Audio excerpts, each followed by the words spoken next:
Good evening. It's been a very surreal 48 hours in the Pomeroy household.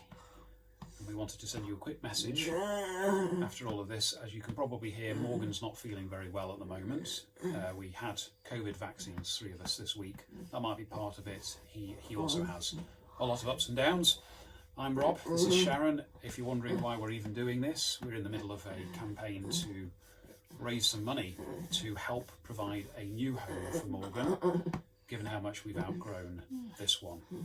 And we kicked that off yesterday and have been utterly bowled over by the response and the generosity of people we know and people we don't know. It's been unbelievable, and I think you would say, Sharon, hard to process. Yeah, sorry, I am a bit distracted because of how Mo is. I've not processed it at all so far. It feels like it's happening to someone else, a bit out of body, a bit numb, definitely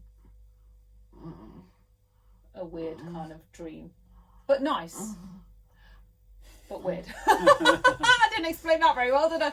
That sounds really ungrateful. Yeah, I think if we could process the emotions, we would probably say that we were absolutely brimming over with gratitude and yes. Also just dumbfounded. So yes, that's a good word. You know, this idea even to raise money for Morgan wasn't something that Sharon was terribly excited about. What's up, Rob? No, I thought you were. Well, I think I'm the realist, aren't I? And you're a bit of a dreamer, and I just thought it was one of your crazy ideas. Yeah. Sorry.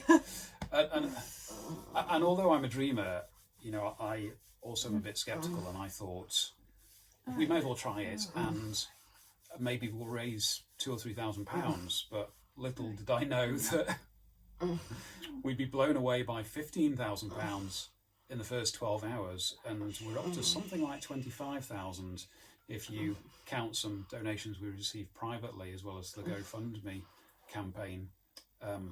So just unbelievable. We're not quite sure what happens next.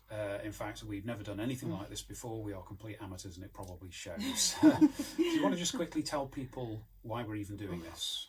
Yes. So we've been thinking about both of their transition to adulthood, but that's James and Morgan. Particularly Mo, and we explored all different avenues. We talked to other parents. We tried to get a sense of what options were available, but in the end, really, there aren't any options, are there? There isn't really local authority catering for young people like Mo, which is probably an awful thing to say, but the reality is that the best place for his care is in our home. Yes. But we've outgrown his home.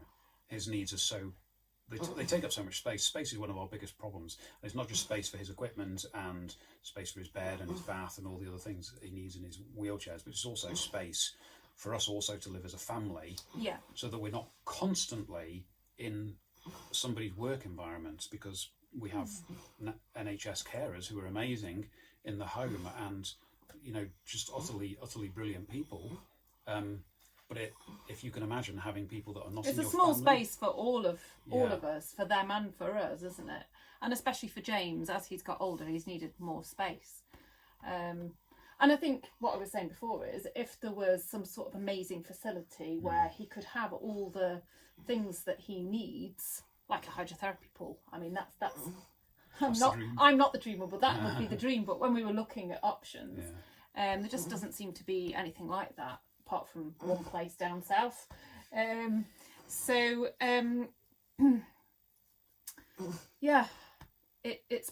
taken several months of long conversations and trying to figure out what we do. I'm sorry, Mo. And we really didn't want to separate the family. The idea of we can't just move from A to B in one go, because properties just generally aren't wheelchair accessible. Some have steps, and we've got steps at the front door here, so our wheelchair access for Morgan is through the back.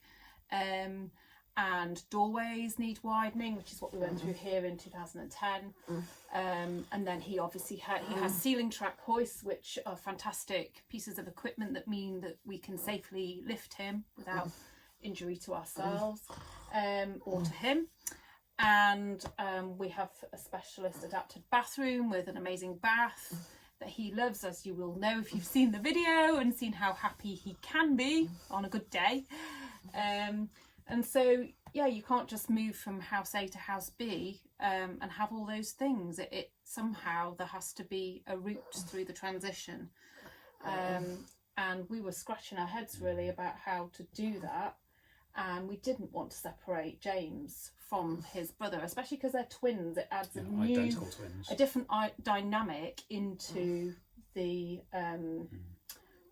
the family. And for Morgan, it's and James doesn't like change, so he gets very anxious, and that affects everyone's mental health if he's not coping. So yeah, I probably talk too much, but so we concluded that we need to keep the family together, and we need to own 2 properties at once. And we're not really financially in a position where we could do that. No. So this is one of those, absolute dream. It feels like an unattainable goal, but I think that all the people that have been showing love and support are proving us wrong about that. Yes, it may be attainable. We've had such lovely messages from people. We felt so loved. Not talking about money now, just lovely messages. And of course the money demonstrates love as well, but just the words that people say are amazing. And to feel that people want to help Morgan as parents, that's like the best thing, isn't it?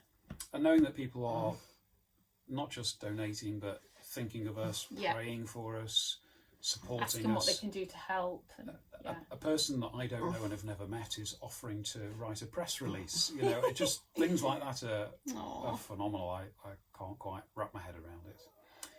So we won't take up any more of your time right now, but we might do some more videos just to explain a bit more about the situation.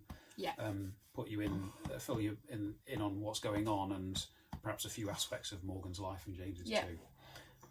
We just wanted to say thank you so much. We're extremely grateful. Yes. If you don't know really anything about what I'm talking about, I'll put a link to the campaign website in the description of this video, and feel free to go and look at that. Maybe, I feel like a professional YouTuber now, I'm going to say, maybe subscribe to my YouTube channel. Steady on. Not like I've ever had a YouTube channel, but that way, if we do manage to find time to record any more videos, you'll find out about them. But I'll be posting them to social media anyway. All right. We better go. Good night. God bless. Good night. Speak to you soon, I hope.